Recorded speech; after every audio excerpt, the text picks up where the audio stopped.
ইসলাম, চতুর্থ সুমাইয়া বাবা সোহেল রানা, পঞ্চম মুবাশশিরা বাবা বাবুল মিয়া। এই পাঁচজন গার্ডিয়ান আছেন কি? একটু আসেন। ফারজানা বাবা আলমগীর হোসেন, আপনি আলমগীর হোসেন? জি জি। তারপরে হলো জাহাঙ্গীর হোসেন, জনাব জাহাঙ্গীর হোসেন, জনাব রফিকুল ইসলাম, তারপর জনাব রফিকুল ইসলাম, তারপর জনাব সোহেল রানা ভাই আছেন? সোহেল রানা নাই? তারপরে আছেন জনাব বাবুল মিয়া, ছাত্রীর নাম মুবাশশিরা, ছাত্রীর নাম মুবাশশিরা।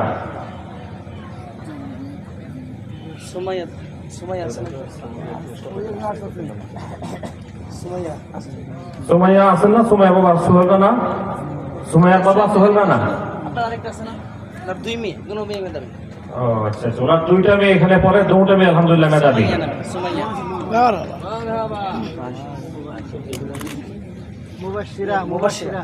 মুবাশশিরা বাবা বাবুল মিয়া, মুবাশশিরা বাবা বাবুল মিয়া।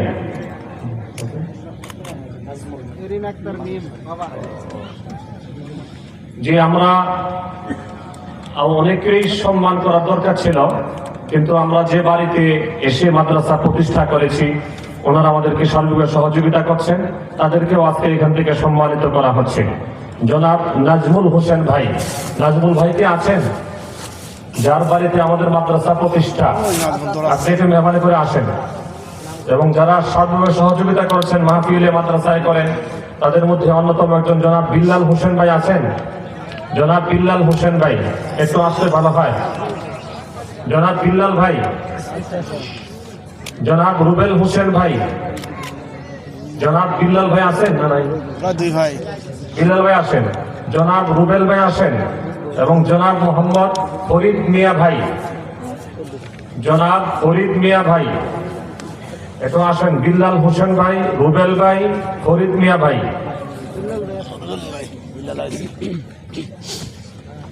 বিল্লাল ভাই না উনি?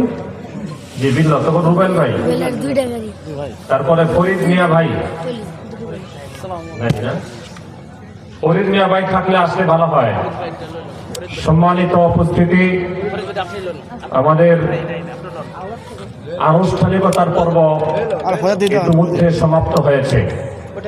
মাগরিবের নামাজের পর থেকে এই পর্যন্ত যারা এই মঞ্চ থেকে কোরআন হাদিসের আলোকে অত্যন্ত গুরুত্বপূর্ণ আলোচনা পেশ করেছেন, সকলকে মাদ্রাসার পক্ষ থেকে আন্তরিক মোবারকবাদ জানাচ্ছি। বিশেষ করে আপনাদের খেদমতে একটি আরজি পেশ করছি যে জনাব মাওলানা মুফতি আবু